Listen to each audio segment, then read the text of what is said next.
Welcome to the 29th lecture of the Otaru University of Commerce English Lecture Series. It is my pleasure today to welcome Mr. John Taylor. He is the Consul for Public Affairs at the U.S. Consulate in Sapporo. His title today is The Road to Tomodachi, Reflections on the U.S.-Japan Alliance. Please welcome Mr. Taylor.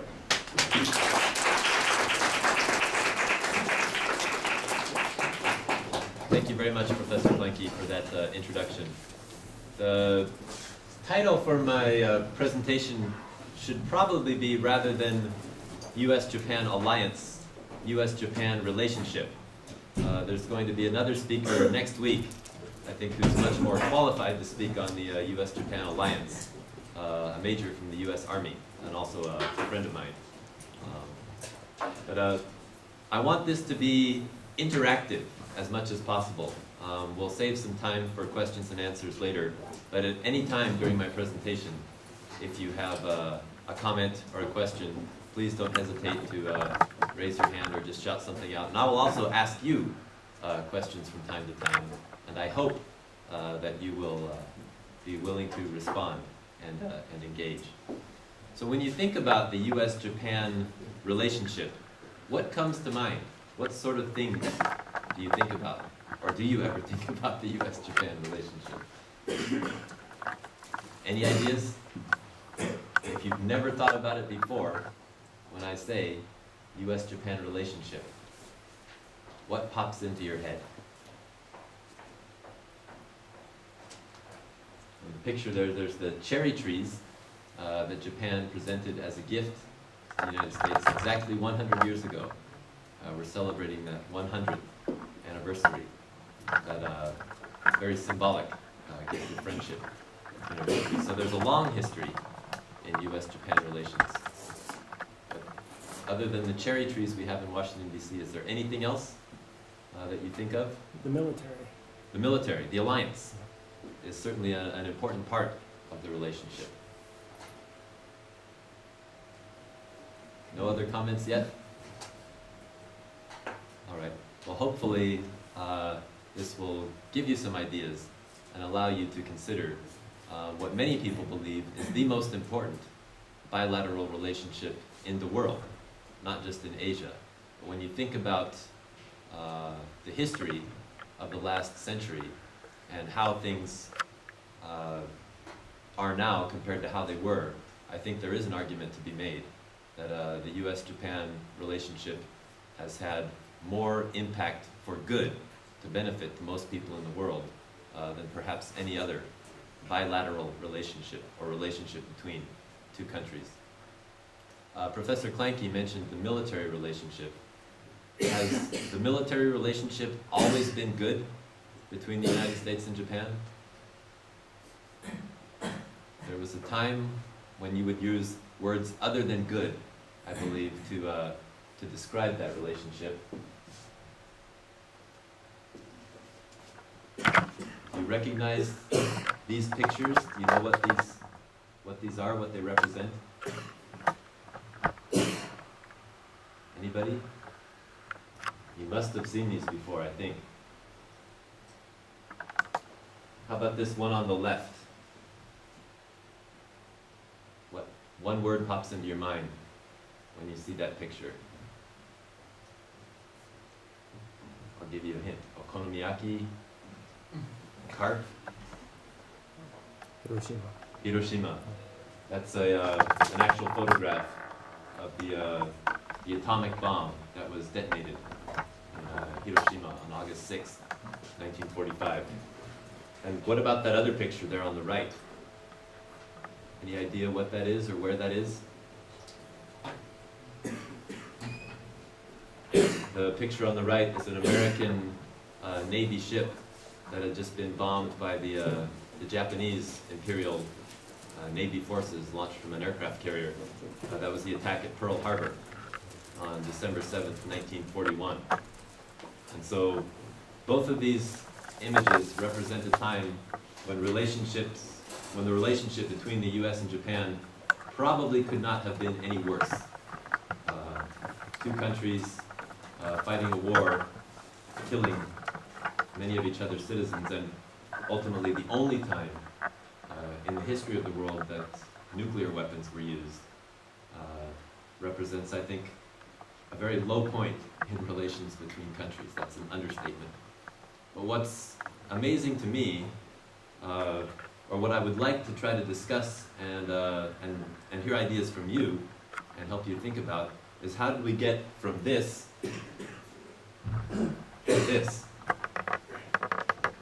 where we have members of the US military not involved in dropping bombs or firing guns, but helping high school students clean up their gymnasium after the tsunami and the other activities that happened during Operation Tomodachi. How did we go from being very bitter enemies, fighting each other, to being among the best allies that exist anywhere in the world?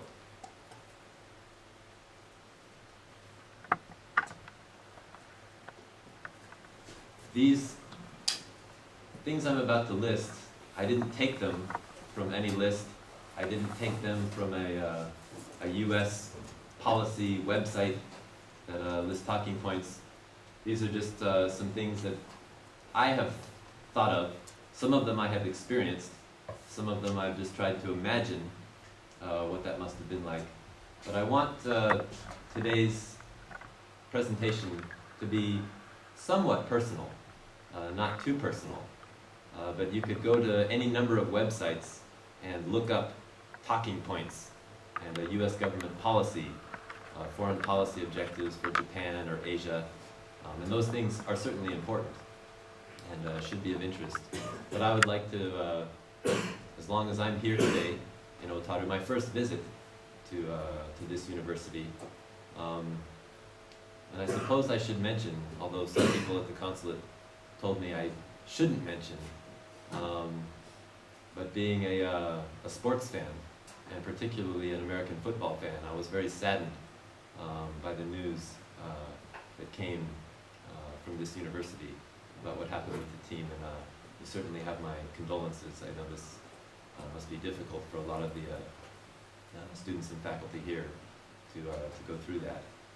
But I hope that, I'm sure that you'll recover from this incident. Not that it has an adverse effect on your learning, but I look forward to the time when American football could be played here again someday, because it's, as an American, obviously that's something that I'm very proud of. And I've met some of the players, and so I was certainly saddened by that.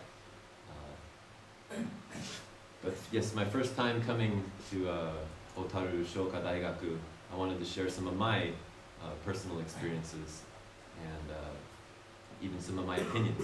I shouldn't get too personal when this is being recorded. But anyway, so sukiyaki. Why do you think this would be important in documenting the history of the improvement of US-Japan relations? Hard question. Does everybody understand my English? わかりますか？なぜすき焼きは日米関係に大切な言葉でしょうか？ Any ideas? It doesn't really have to do with the food, is one hint. Yes, a song. In America, it was called the Sukiyaki song. And if you ask me why, I don't know why. But do you know what song it is? Yes, in Japanese. Uh-huh. What is it called in Japanese? Right. And why do you think I would put that song up here, talking about US-Japan relationship?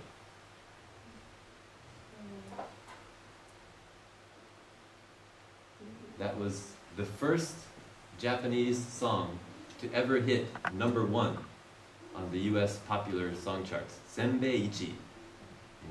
So that was a huge hit in the United States. It was the first song to do that, And it was the last song to do that. There has never been another Japanese song since what we call the Sukiyaki song, or Ue o Muite Aruko, that has hit #1. And this happened in 1964, I believe. And for many Americans, not all, but for many Americans, this was sort of the first time that a Japanese person had a kind of a personal impact on them. It's a beautiful song, and there have been some English versions of it made, although none of them match the beauty of the Japanese words, in my opinion.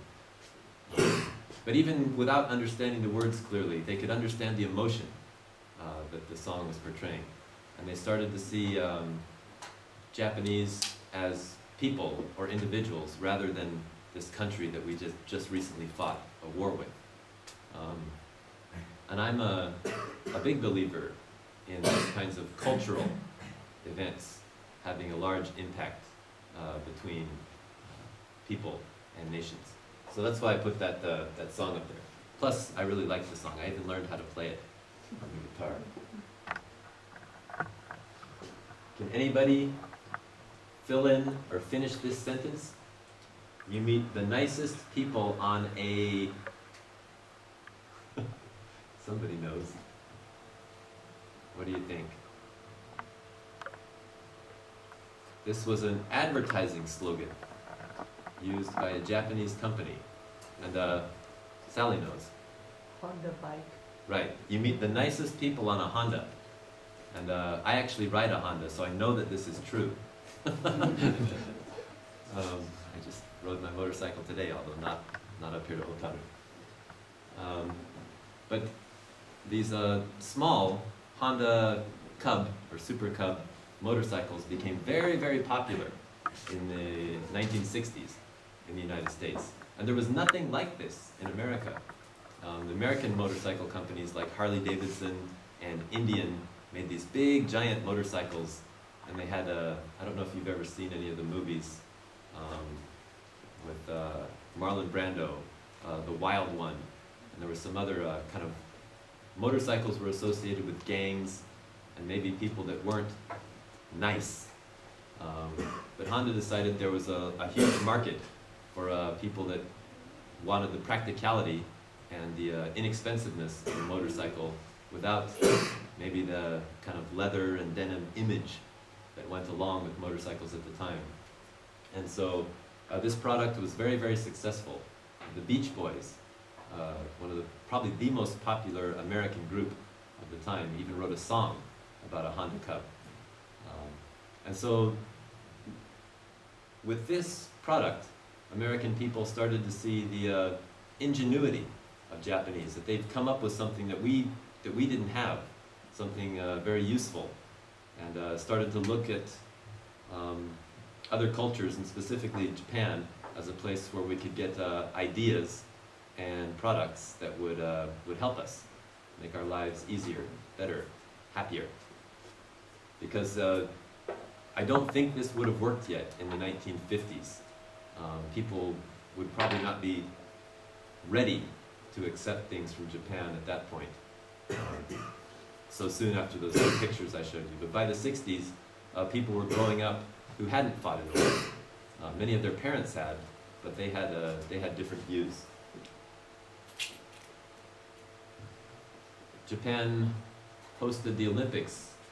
Who knows for the first time when that was?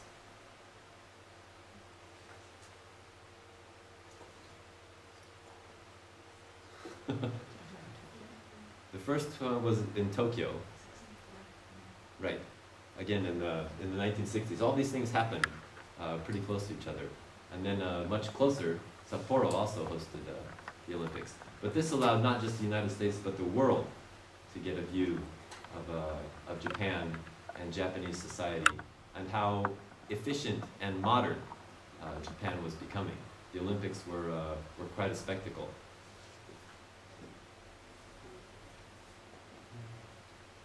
Japan also had something that nobody else in the world had, that represented the future and high technology. And this was the bullet train. We still don't have a bullet train in the United States. Has it been been more than 50 years, I think, since Japan's bullet trains have been operating, and we don't have anything even close to the original first generation bullet train, let alone the newer bullet trains that are even faster and sleeker and more efficient. So Americans are always fascinated by the Shinkansen when they come to Japan. Now we're starting to get into things that I remember. When I was in high school, I wanted a Sony Walkman so badly. All the cool people had this Walkman where they could, have music wherever they went. And I didn't have a job. I was in high school, so I didn't have a lot of money. And so I begged my parents. I said, please, for I can't remember whether it was for Christmas or birthday, I wanted them to give me a Walkman. And I got this package, and it seemed like it was about the right size. And I opened it up, and it was sort of like a Walkman, but it was from Radio Shack. And I was very disappointed because it was not a Sony Walkman. I remember that that's what you had to have.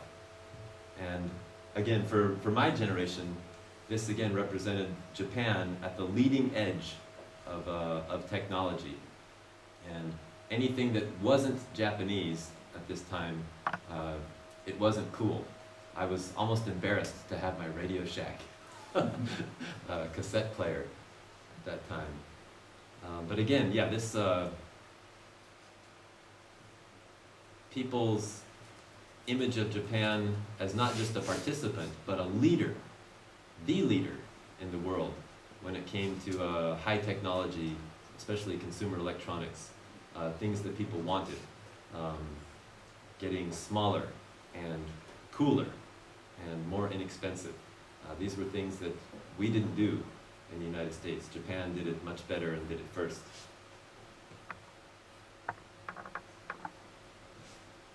Okay, now I have some dates up here that I think also represent important milestones in the US-Japan relationship. Some of them might be obvious. Why do you think I put 2011 there? What happened just last year?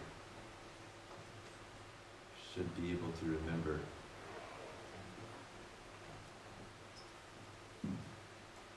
Any ideas?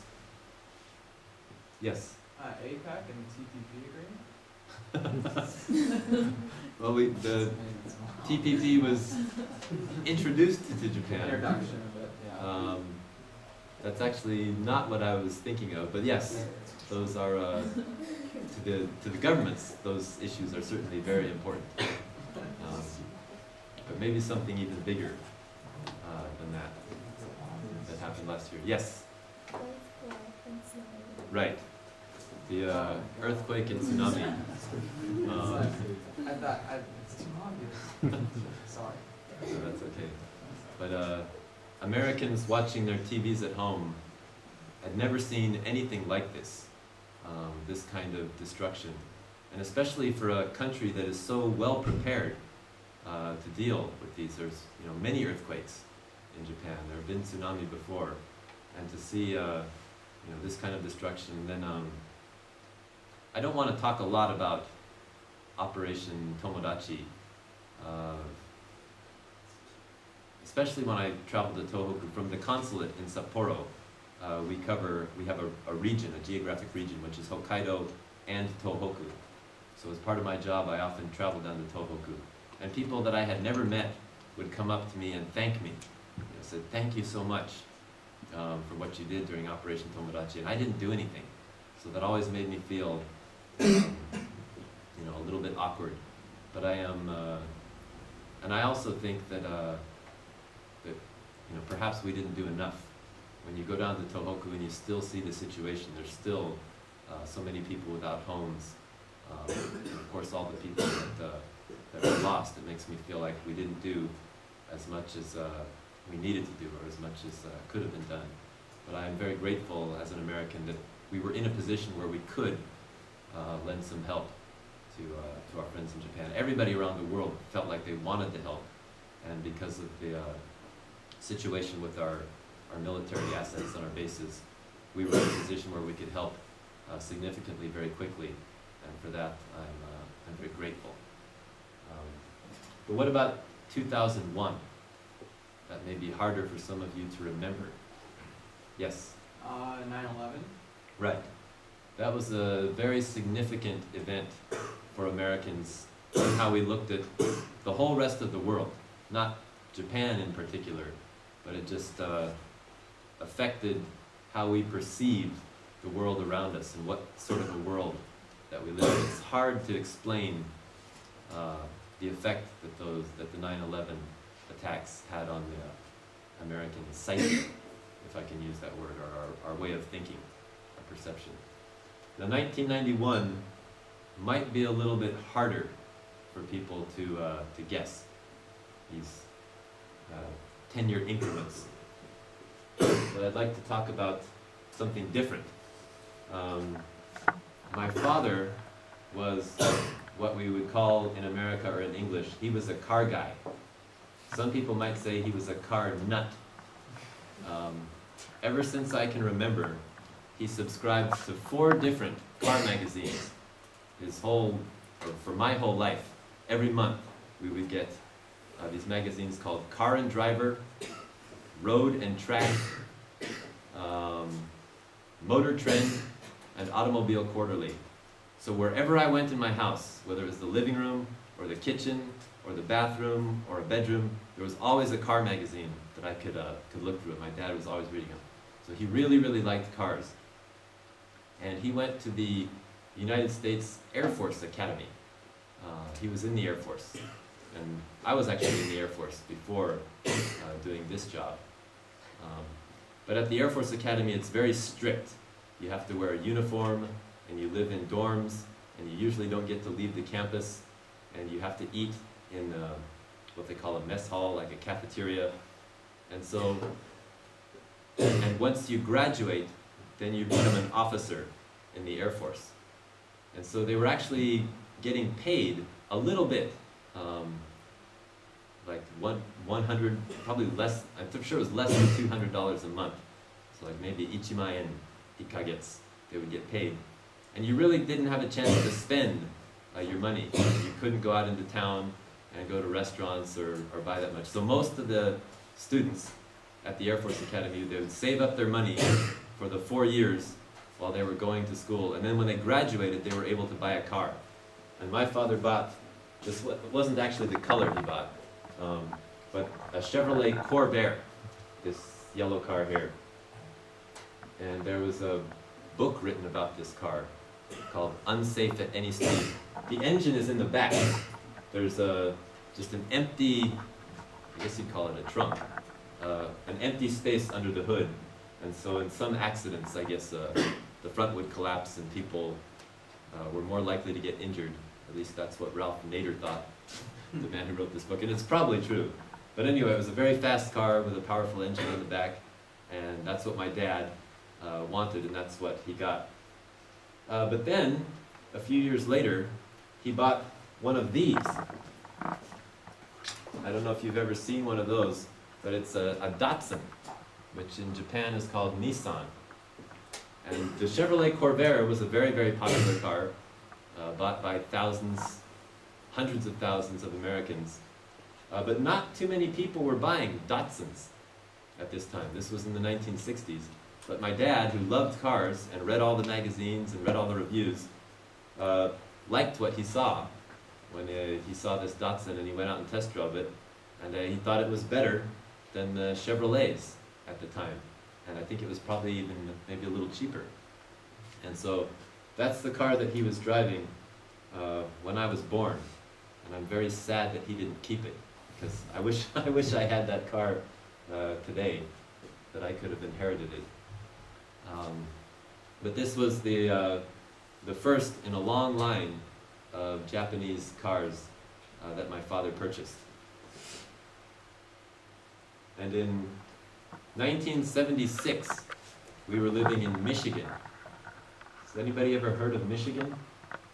It's a state in the United States. What is Michigan known for? You know anything about Michigan at all? Cars. Michigan's known for cars. How many of the big three auto companies have their headquarters in Michigan? It's all of them, isn't it? All of them. There's three big car companies in the United States: General Motors, Ford, and Chrysler. They all have their headquarters in Michigan. It's the capital of the car industry. There's not even a second place. Everything to do with cars is in Michigan. And we were living in Michigan in 1976 when the first Honda Accord was sold in the United States. And my father bought the very first Honda Accord ever sold in the state of Michigan, which was kind of a courageous thing to do at the time, I suppose.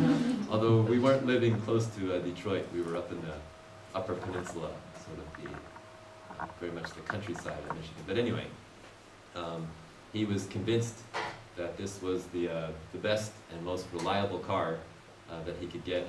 And we had that car for a long time, and it was very reliable. And after that Honda Accord in 1976, my father passed away a few years ago, but he bought 16 more Hondas during his life. So he was a very, very loyal Honda fan. And this other Accord, the picture down below, is the 1991 model Accord. And that was the first time ever in the United States that a non-American car became the top-selling car in the country.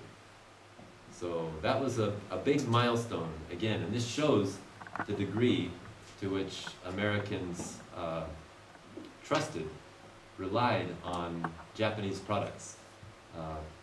They were perceived as being far better quality and value than American cars at the time. And because of the Japanese competition, American cars have become much, much better. And marketing cars that people want and need rather than just what's easy to produce. So I think those three dates all represent important milestones in the Japan-US relationship, but for different reasons. Going back to 2001, it was the worst attack in the United States history. Killed more people than Pearl Harbor, which I talked about, that started the conflict between the US and Japan in World War II. I don't know if you know this, but 24 Japanese citizens were killed in these attacks on the World Trade Centers, people working in offices there. And I was in the Air Force at the time this happened.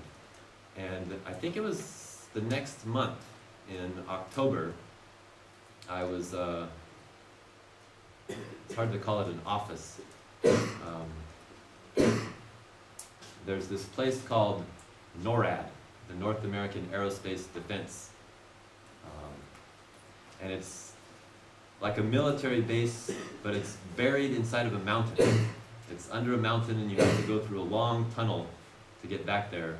And the idea is that it would survive any kind of a war or attack, even if nuclear missiles were launched, since it's buried deep in the mountain, that it would be a survivable place where the United States could maintain control of the government and its military and that sort of thing. And I was working there. And I got a phone call, and this person said, "Is this John Taylor?" And I said, "Yes, sir, it is." He said, "Is this the John Taylor that has taken the Japanese language test and scored a result?" And I said, "Yes, that's me. I have taken the Air Force Japanese test." And they said, "Okay, thank you," and they hung up. And then it was either later that afternoon or the next day, I got another call, and they said, "I'll give you a test on Japanese." And I said, "Okay." And then they put a Japanese person on the phone, and I talked with them, just kind of conversational. And then they said, "Okay, I'd like to ask you some specific vocabulary words. Do you know the word for bomber?" And I thought, and I didn't know one word, but bakudan o otosu hikoki. And then they said, "Okay, well, how about the word for tanker?" A tanker is a refueling airplane. an airplane that can give fuel to another plane while they're flying. And I started to say something like, gasoline, oh, and then I just quit. I said, and they asked me some more questions, and they said, how would you say coalition of the willing in Japanese? And I said, I don't know. And they asked me many other questions, and I knew the answers to maybe one or two. And then at the end of that conversation, they said, okay, you've got the job. And I didn't even know I was interviewing for a job. But the head of the Japanese Air Self-Defense Forces was coming to the United States to meet with the head of the United States Air Force and also the chairman of the Joint Chiefs of Staff, our highest military leadership. And they needed somebody to interpret during those meetings. And they have much better interpreters than I am, but they needed to have a special top secret clearance because of the kinds of conversations that were going to happen. And believe it or not, there was nobody else in the Air Force available at that time. And so I went from just doing my regular job as a test control manager on this kind of missile radar launch detection equipment to interpreting. And actually the general, Bakuryocho, for the Japanese side, he understood English quite well. The only time I really needed to interpret was when he would say something and couldn't maybe explain it in English. I would interpret from Japanese to English, which was not so difficult. But I was sitting in these meetings, and the US was planning on how they were going to react to this. God, this is a little bit of a different picture. Well, do I have that in there? Yes. This was just a little cartoon that appeared in newspapers. Many similar cartoons to this, but there was this idea that America needed to respond. We needed to wake up. We weren't ready for what had happened. That this was a whole different world we were dealing with, and we wanted Japan to know exactly what we were thinking, what we were planning, and also hoped that we would be able to rely on Japan for support in the operations that we were considering. And we didn't do this for every country in the world, I can tell you, but we thought that Japan was such an important ally to bring the top leaders together to have personal conversations on where do we go from here, what do we do, and I felt very lucky and privileged to see that, because I think not a lot of people know about that. But when he came to the Pentagon, there was still a big hole where one of the planes had crashed into the Pentagon. It wasn't just New York City. There were attacks in Washington as well. But can I go back?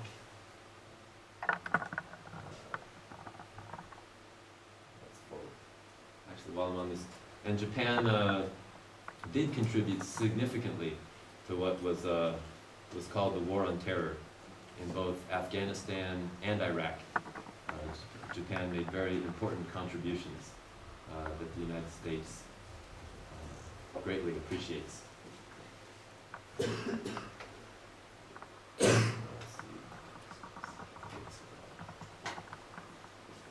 One of my jobs in the Air Force, I guess I should go back a little bit of an introduction. The first time I came to Japan was as a missionary in 1987. And I stayed in Japan for almost 2 years and spent roughly 6 months each in Okayama. The first place I ever lived in Japan was Okayama Ken Akaiwa Gun Kumayama-cho. It was Doinaka. Way up in the mountains, like a little village. And so I was in Okayama and Kagawa in Shikoku and Tokushima, and then Hiroshima was where I spent about the last 6 months as a missionary. And Hiroshima has a very special place in my heart.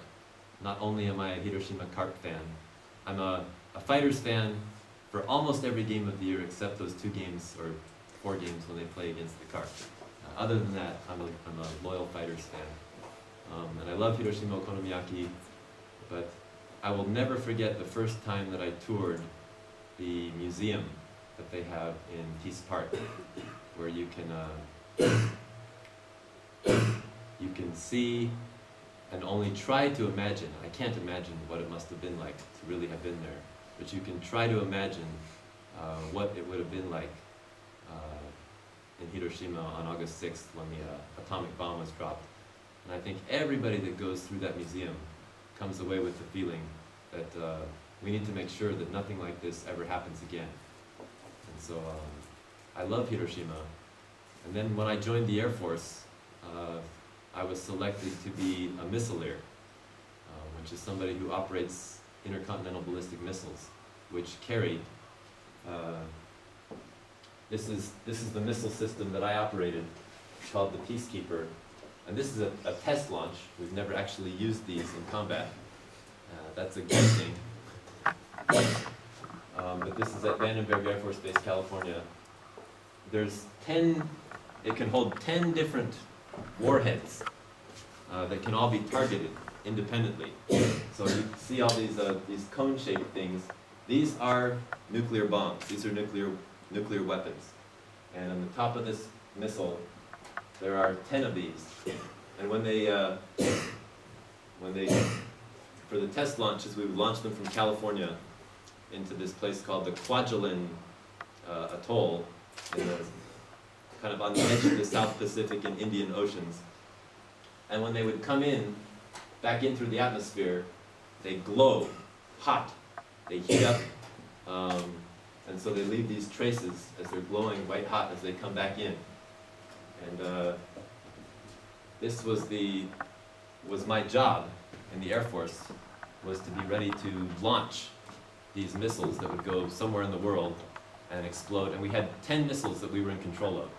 So 10 missiles with 10 warheads each. So that was, every day when I went to work, I would sign a piece of paper accepting custody of 100 nuclear weapons. And that's not a normal job. And I may not be the only person, but I can't imagine there's too many people that have lived in Hiroshima and then gone on to operate nuclear weapon systems. And I remember one day, while I was on alert, and usually it's very boring, and that's good. The only reason we have these weapons is because is for deterrence. The concept of deterrence has come up in Japanese politics a little bit lately. But we believe if we have weapons like this that are so scary that nobody will want to attack us, and then we'll never have to use these weapons. And for more than 60 years, it actually has worked. We haven't had to use weapons since they were used to end the conflict in World War II. But one day I watched a documentary. We had to stay at this for 24 hours, and so there's 2 of you down in this launch control center, and you could take turns sleeping, but somebody had to be awake all the time. And we had a little TV and a VCR, and so I would bring out movies and other things to watch. And I watched a documentary about the development of the nuclear weapons, and it ended with actual footage of the bomb exploding on Hiroshima. And then I watched that movie, and then I looked around me and saw the switches and the keys to actually launch these weapons, and it was a very, very strange feeling. And all of us, we would ask ourselves, you know, if I was actually ordered to launch these missiles, would I be able to do it? And I don't think anybody can say 100% how you would react in that type of combat situation, but I honestly believe that I would. If I thought I wouldn't have been able to do it, I would not have taken that assignment.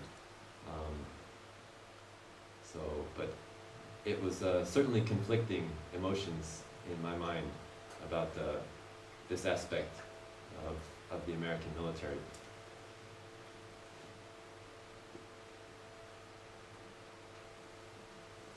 And then last year, before coming to Japan, I was in Indonesia.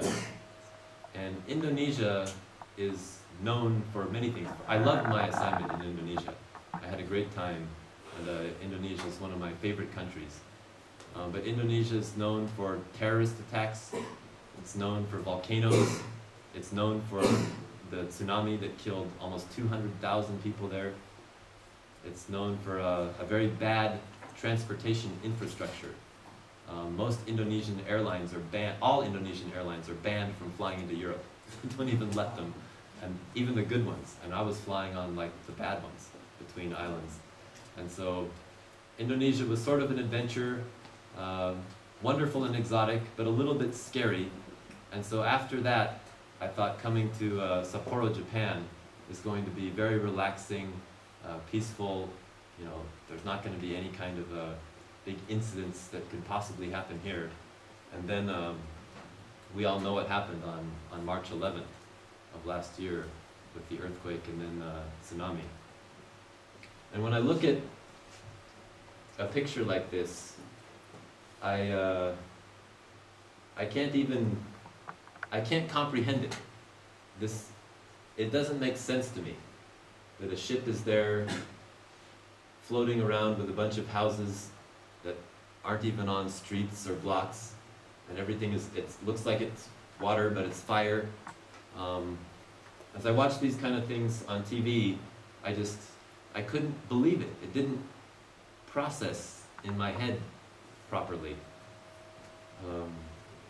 But since we covered the Tohoku region, I did travel down shortly after. I wasn't involved in relief activities. You know, like I said, people would often thank me when I would go down there, and I always felt awkward. But my colleague, Ushimaru-san, I'm sure she doesn't want me to point her out because she probably feels the same way to some degree. But she went down the very week of the next day? The next day, March 12th.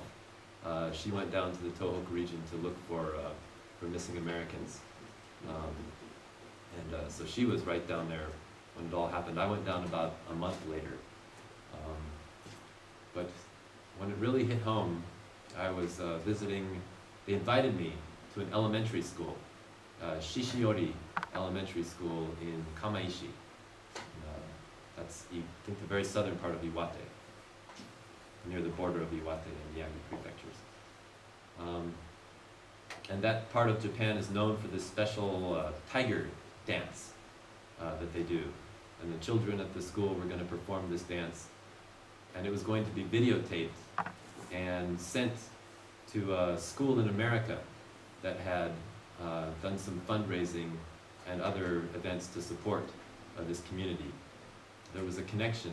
I think a Japanese teacher, a person that's taught Japanese language in American schools, was from there, and so was able to put these schools together. And so as a thank you, they were going to perform this Kora dance. And I was invited to sort of accept the certificate of thanks on behalf of the United States, and then I sent it on to America. But I remember we did it outside in on the athletic field, on the athletic ground. And as is typical with Japanese school events, all the kids lined up, you know, by class. The first graders were lined up here, and the second graders and the third graders. And I talked to the principal of the school before this event, and had a tour and saw, you know, the marks on the walls, how high the water had come. You know, the tsunami had hit that school, but it didn't destroy it. So they couldn't do anything on the first floor. That was all destroyed. So all the offices and everything had been moved up to the second floor. But he told me that there were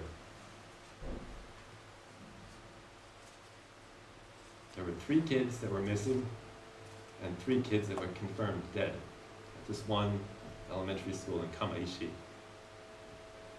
And as I sat there while they were getting ready to do the tiger dance and looked at all the kids lined up, I just thought, there's 6 kids that should be here, and they're not. And I have elementary school kids myself. You know, I could picture their faces with these kids.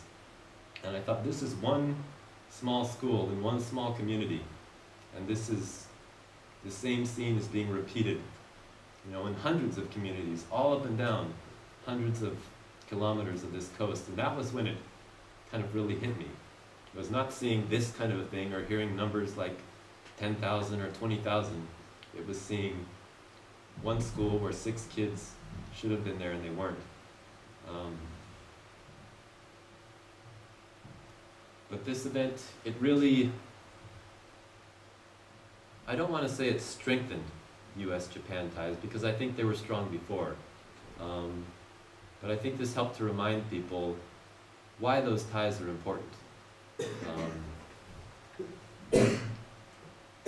That even a country as self-sufficient and as prepared as Japan is still needs help sometimes. And Japan is usually the first country to go and help other countries when a disaster happens.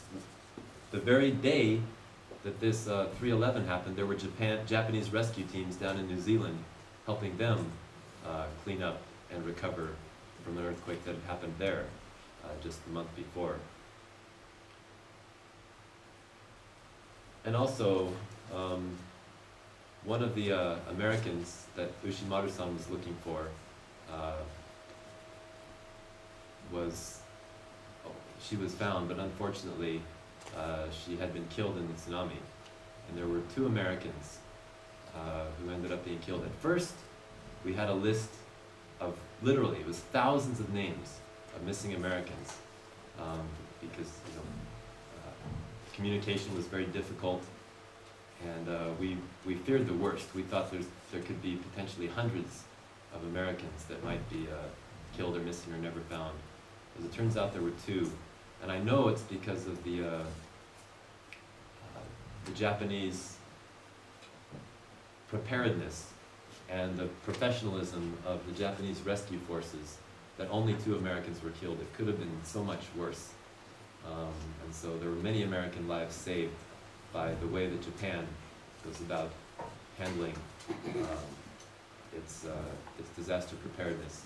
So while some people thank me or thank the United States for the assistance we rendered in Operation Tomodachi, I think it's important to thank the Japanese government for taking such good care of the American citizens that are here.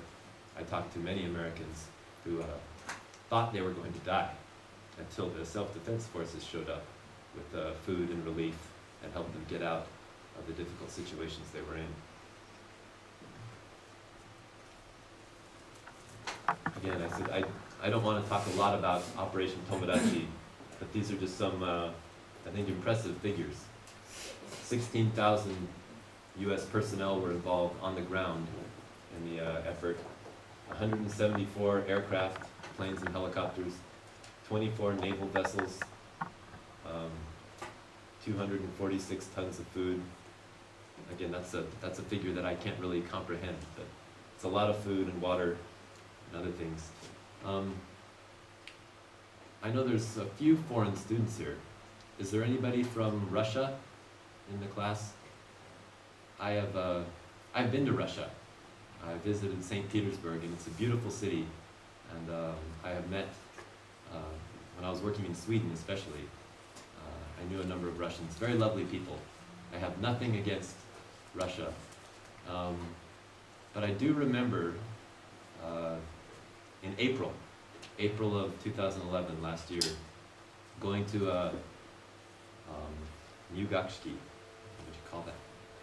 Beginning entrance. Thank you. An entrance ceremony at a school, a university in Sapporo, and several of the people were invited from the foreign consulates in Sapporo to this entrance ceremony, and the Russian consul general, who was also actually an alumnus of that university, got up to make comments and an aisatsu. And during his aisatsu, he talked about the aid that Russia had provided, which was no doubt welcomed by the people that received it. But I think he said there were 2 ships that brought some blankets and some food and some water to Japan. And he talked about this for a long time. And I couldn't help, I was sitting there, and what I was thinking, even though I didn't stand up and say it, was, I also talked about how, Russia is such a great friend of Japan. And I said, 本当に友達だったら、北方領土を返せと思ってたけど、I didn't say anything. But anyway, Russian-Japanese relations is a whole different topic. Not for this one today. I guess that was recorded, wasn't it? I can edit it. So I've kind of rambled on and just shared a little bit of my thoughts and experiences on the U.S. trip. How long do we have until? The class period ends at 4 o'clock, but you can go as long Okay. as you like. I think this is a good time for me to stop, pause, and see if you have any questions or comments. I would love to hear what you think. And a comment is okay. Don't feel like you have to ask a question. I'm very interested in what you think or what your perceptions are of the U.S.-Japan relations. And if you want to ask a question, it doesn't have to be about these topics that I've had in the slideshow. If you want to ask about the elections or anything, I will do my best to answer it. Okay. First, So, let's thank our speaker yours. for the wonderful presentation.